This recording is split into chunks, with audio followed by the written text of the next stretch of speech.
Hi student, I am Ramesh teacher Shivam and today we are going to discuss about scalar product or dot product of a vector। तो आज हम देखेंगे scalar product या simply इसको हम dot product भी बोलते हैं। अब डॉट प्रोडक्ट इसको क्यों बोलते हैं ये भी अभी आप देखेंगे। तो दो वेक्टर का डॉट प्रोडक्ट कैसे फाइंड आउट करेंगे, इससे पहले वाली वीडियो में हमने देखा था वेक्टर प्रोडक्ट या क्रॉस प्रोडक्ट कैसे फाइंड आउट करते हैं।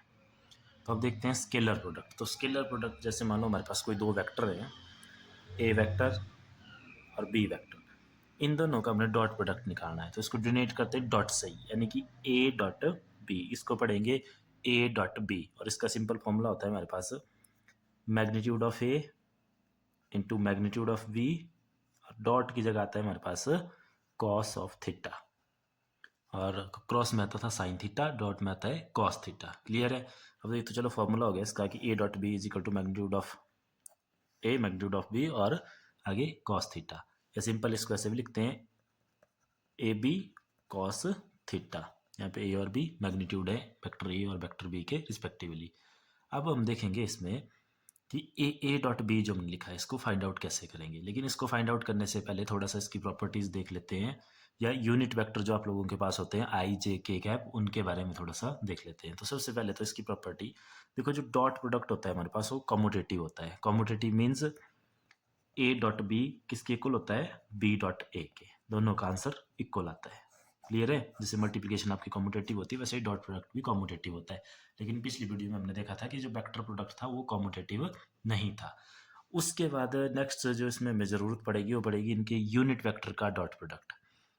तो पहले उसको देख लेते हैं हम। तो यूनिट वेक्टर कौन कौन से होते हैं, यूनिट वेक्टर जो तीनों एक्सिस को रिप्रेजेंट करते हैं। फॉर एग्जांपल एक्स एक्सिस के लिए होता है आप लोगों के पास आई कैप, एंड वाई एक्सिस के लिए के कैप से डिनोट करते हैं, एंड के एक्सिस जेड एक्सिस को डिनोट करता है आपका के कैप।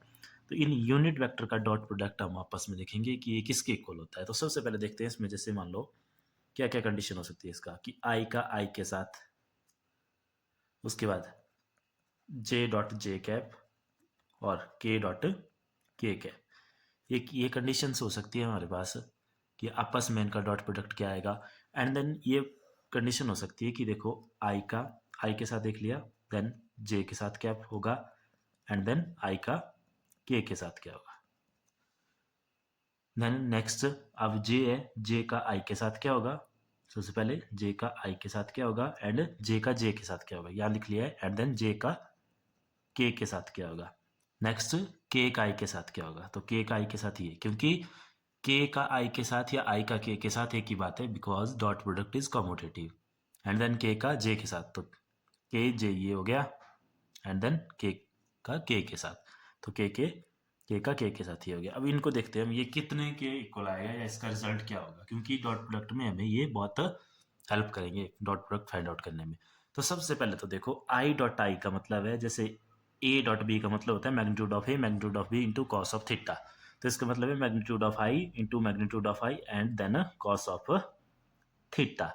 अब देखो, अगर आप लोगों को वेक्टर की इंट्रोडक्शन में आप लोगों ने देखा होगा कि जो हमारे पास वेक्टर होते हैं, जैसे मान लो तीन एक्सिस रिप्रेजेंट कर रही है किसी वेक्टर को, ये एक्स एक्सिस है, ये वाई एक्सिस है, and then this is our z axis. तो एक्स एक्सिस का यूनिट वेक्टर होता है आई कैप, वाई का होता है जे कैप, एंड के का होता है के कैप। तो यहाँ से देखो एक चीज़ क्लियर होगी आप लोगों को, पता है इन तीनों एक्सिस का आपस में एंगल कितना होता है। तो तीनों एक्सिस आपस में परपेंडिकुलर होती है, दैट मीन्स इनका आपस में एंगल होता है 90 डिग्री का। यहाँ पे भी 90 होता है, ये भी 90 होता है, एंड देन ये भी 90 होता है। क्लियर है, क्योंकि ये जो थर्ड एक्सिस है ये इस तरह से होती है बाहर की तरफ। तो इधर भी 90, इधर भी 90, एंड इधर भी 90। एंड देन इनकी डेफिनेशन में पढ़ा होगा आप लोगों ने, तो जो यूनिट वेक्टर की डेफिनेशन है उसमें क्लियर मेंशन है कि जो यूनिट वेक्टर होता है इनका यूनिट मैग्नीट्यूड होता है। मींस इनका जो यूनिट मैग्नीट्यूड होता है, जैसे आई लिखा हमने मैग्नीट्यूड ऑफ आई कैप, या सिंपल आई वो कितना होगा हमेशा 1। उसी तरह से मैग्नीट्यूड ऑफ जे भी 1, मैग्नीट्यूड ऑफ के भी 1, and magnitude of I dot I भी क्या आ जाएगा 1 इंटू 1, तो 1। तो ये हो गया हमारे पास सिंपल 1। आगे रह गया कॉस ऑफ थीटा। तो अब देखो कॉस ऑफ थीटा, ये हो गया हमारे पास 1 कॉस थीटा, कॉस थीटा। तो जब आई आई के ऊपर आएगा, यानी कि आई देखो एक्स एक्सिस में है, तो नेक्स्ट वेक्टर का आई भी यही होगा। तो दोनों सेम एक्सिस के ऊपर आ रहे हैं, या सिंपल हम बोल सकते हैं कि दोनों पैरेलल हैं।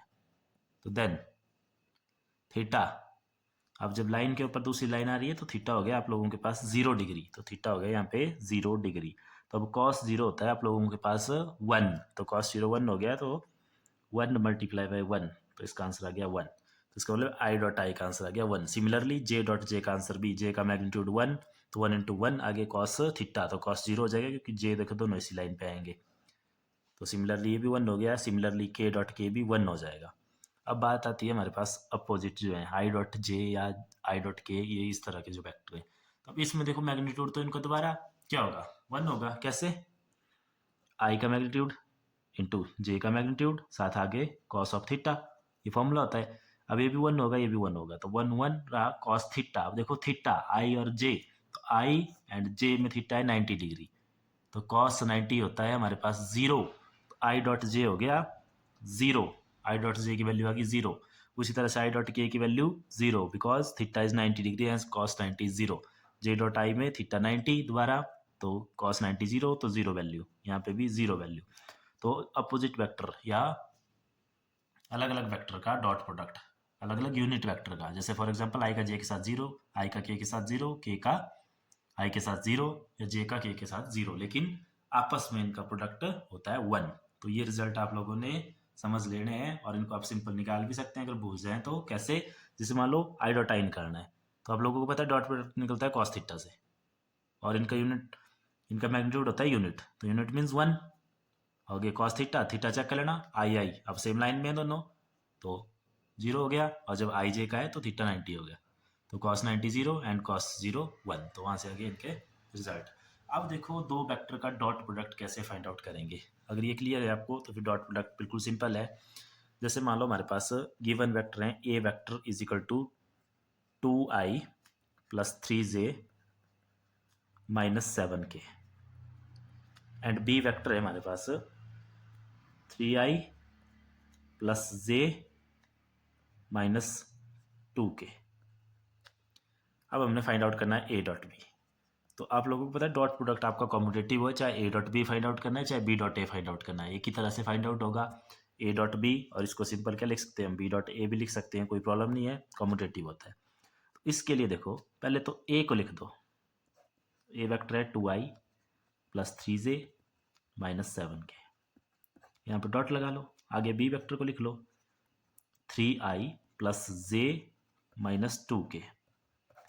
अब देखो इनका जो मल्टीप्लिकेशन होता है या जो इनका डॉट प्रोडक्ट निकलता है वो फाइंड आउट होता है आपका सिंपल, जैसे पॉलिनोमियल को आप मल्टीप्लाई करते थे। जैसे यहाँ पे एक एग्जांपल लो, जैसे a प्लस बी प्लस सी, ये एक पॉलिनोमियल है जिसमें 3 टर्में हैं, ट्राइनोमियल जिसको हम बोलते हैं। इसकी मल्टीप्लिकेशन एक और ट्राइनोमियल के साथ है, जिससे जैसे यहाँ पे ले लो x plus y plus z.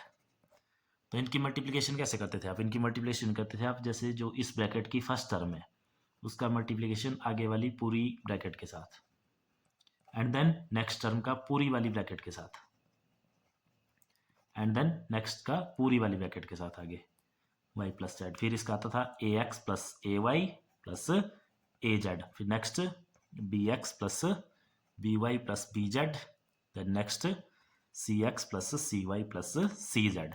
तो यहाँ पे भी मल्टीप्लिकेशन इसी तरह से रहेगा, लेकिन देखो करके देखते हैं। जैसे 2i का पहले कर लेंगे 3i के साथ मल्टीप्लिकेशन, तो हमारे पास हो गया 2i, या पूरे के साथ मल्टीप्लाई कर लो इसको 3i प्लस जे माइनस 2k। नेक्स्ट हो गया हमारे पास 3j, तो नेक्स्ट टर्म है 3j, तो 3j इसका भी पूरे ब्रैकेट के साथ मल्टीप्लाई 3i प्लस जे माइनस 2k। देन नेक्स्ट हो गया हमारे पास माइनस 7k, इसका भी पूरे ब्रैकेट के साथ मल्टीप्लाई 3i प्लस जे माइनस 2k। ये समझने के लिए डॉट प्रोडक्ट हम ऐसे नहीं निकालेंगे, देखो बिल्कुल सिंपल हो जाएगा, लेकिन पहले इसको समझ लो। तो इसमें सबसे पहले 2 3 6, नेक्स्ट रह गया i dot I, dot product निकाल रहे हैं हम डॉट प्रोडक्ट। तो नेक्स्ट रह गया i डॉट आई, तो i डॉट आई का आंसर आता है हमारे पास 1, तो इसकी जगह आ गया देखो i डॉट आई होता है हमारे पास, ये देखा था हमने यहाँ पे i डॉट आई 1, तो 2 3 6, नेक्स्ट है i डॉट आई, तो इसकी जगह आ गया 1 हमारे पास।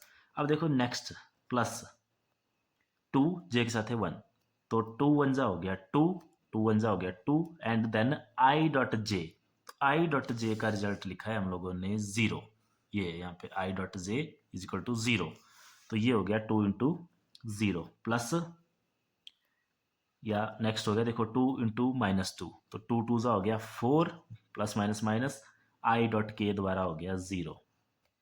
एंड देन नेक्स्ट देखेंगे यहाँ पे हमारे पास 3j इंटू 3i, तो 3 3 ज़ा हो गया 9, j इंटू आई हो गया दोबारा 0, प्लस आगे देखो 3 1 ज़ा 3, j इंटू जे हो गया 1, अब तो यहाँ पे आया 1। और नेक्स्ट हो गया हमारे पास प्लस माइनस माइनस माइनस 3 2 ज़ा 6, j इंटू के, जे इंटू के हो गया दोबारा 0। अब यहाँ पे माइनस 7 3 ज़ा 21, आई इंटू जी के है ना, के डॉट आई है, तो दोबारा ये हो गया 0। And then next plus minus minus 7 1 ज़ा 7, के डॉट जे हो गया दोबारा 0। And then next minus minus plus, और यहाँ पे हो गया 7 2 ज़ा 14, एंड के डॉट के अब हो गया 1 हमारे पास। तो अगर इसका सिंपल आंसर देखें हम, तो इसका आंसर आया हमारे पास, जैसे यहाँ से देखो ये तो 0 हो गया, ये भी 0, ए भी 0, ए भी 0, ए भी 0, ए भी 0, सिर्फ 3 टर्में बची है, 6, देन आगे से +3, देन लास्ट प्लस 14, तो ये आ गया इसका आंसर 6 + 3 9, 9 + 14 इक्वल टू 23। तो ये आ गया हमारे पास आंसर इसका A.V का। लेकिन अब देखो ध्यान दो, जो हम क्वेश्चन करेंगे उसको इस तरह से नहीं करेंगे। जैसे इसी क्वेश्चन को दोबारा से देखते हैं, एक बार ऐसे किया, अब जैसे इसी क्वेश्चन को एक बार मैं दोबारा लेता हूँ, यही क्वेश्चन है, देखो वेक्टर थे हमारे पास, ए वेक्टर था, दोबारा लिखते हैं, A vector is equal to 2i + 3j - 7k, and B vector था 3i + j - 2k। तो सिंपल कंसेप्ट मैंने आपको बता दिया कि वही कंसेप्ट है जैसे ब्रैकेट्स को मल्टीप्लाई करते हैं। लेकिन अब हमने इसको मल्टीप्लाई कैसे करना है, अब हमने देखा कि जब i की मल्टीप्लाई j और k के साथ हो रही थी तो वो आ रही थी 0, एंड j की मल्टीप्लाई जब i और k के साथ आ रही थी वो भी 0 आ रही थी, एंड k की मल्टीप्लाई i और j के साथ 0 आ रही थी। क्यों आ रही थी? यूनिट वेक्टर की मल्टीप्लिकेशन की वजह से। तो हम क्या देखेंगे कि i का आंसर सिर्फ i के साथ मिलता है, j का आंसर सिर्फ j के साथ मिलता है, k का आंसर सिर्फ k के साथ मिलता है। तो अब सिर्फ और सिर्फ हम i j k वालों को ही मल्टीप्लाई करेंगे। कैसे? a डॉट b, अब आप सारे क्वेश्चन ऐसे करेंगे, a वेक्टर लिख लेंगे 2i + 3j - 7k, and then next b dot b vector लिख लेंगे 3i + j - 2k। अब i वाले की मल्टीप्लाई i के साथ कर दो, 2 3 ज़ा 6, आई डॉट आई कितना हो गया 1, तो 1 आ गया, प्लस अगर j के साथ करेंगे तो दोबारा 0 आएगा, नहीं करेंगे 2 इंटू 2, ये दोबारा 0 हो जाएगा k के साथ, देन j को पकड़ो, तो j वाले की मल्टीप्लाई जब 3i के साथ करेंगे तो वो क्या हो जाएगी दोबारा 0, तो j की सिर्फ j के साथ मल्टीप्लाई करनी है, तो 3 यहाँ पे 1, तो 3 1 ज़ा 3, j डॉट j 1 हो गया। ठीक है, j भी खत्म हो गया। अब k की मल्टीप्लाई k के साथ सिंपल, -7 इंटू -2, तो -7 इंटू -2 हो गया +14, और k डॉट k हो गया 1, तो ये आ गया दोबारा आंसर 23। तो अब सिंपल इसी तरह से आप लोगों ने क्वेश्चन सॉल्व करने, i वाले की मल्टीप्लाई i के साथ, j वाले की j के साथ, k वाले की k के साथ। और एक आप लोगों ने वेक्टर जब पढ़ा होगा डिटेल में, तो आप लोगों ने पढ़ा होना इसके स्केलर प्रोडक्ट में, या अगर नहीं पढ़ा है तो देखो, scalar product of a two vector is always scalar. जब दो स्केलर प्रोडक्ट का या दो वेक्टर का स्केलर प्रोडक्ट फाइंड आउट करेंगे तो उसका आंसर हमेशा स्केलर में आएगा। उसमें आई जे के मतलब जो डायरेक्शन को रिप्रेजेंट करते हैं वो कोई भी चीज़ नहीं होगी। तो फटाफट एक और एग्जांपल देखते हैं। जैसे मान लो हमारे पास ए वेक्टर है सिंपल 2i + 3j या -2i + 3j + k simple, and B vector है हमारे पास 2i - j + 0k, या k है ही नहीं, दैट मीन्स 0 है। अब इसकी मल्टीप्लिकेशन कैसे करेंगे draw? Simple a dot b लिखेंगे, a को लिख लेंगे 2i + 3j + k, and then dot 2i - j + 0k, ये लिख लेंगे। अब देखो पूरी मल्टीप्लाई करने की जरूरत नहीं, i वाला i के साथ, तो -2 इंटू 2 -4, i डॉट i हो गया 1, बाकी 0, फिर j का सिर्फ j के साथ, तो 3 यहाँ पे -j मीन्स यहाँ पे कोएफिशिएंट -1, तो 3 इंटू -1 हो गया -3, j डॉट j 1 हो गया, देन नेक्स्ट k का k के साथ, तो k 0 पे है तो +0, तो इसका आंसर आ गया -7, a डॉट बी। सिमिलरली यही आंसर आपका किसका होगा, a डॉट बी का भी यही है, और यही आंसर होगा आपका b डॉट ए का। क्योंकि ये कॉम्यूटेटिव होते हैं। तो यहाँ से भी क्लियर है कि स्केलर प्रोडक्ट या dot product of a two vector is always scalar. तो ये था हमारा आज का टॉपिक स्केलर। इससे पीछे वाली वीडियो में हमने देखा था वेक्टर प्रोडक्ट। तो आप अगर किसी ने नहीं देखा है तो आप वहाँ पे जाके उसको भी देख सकते हैं।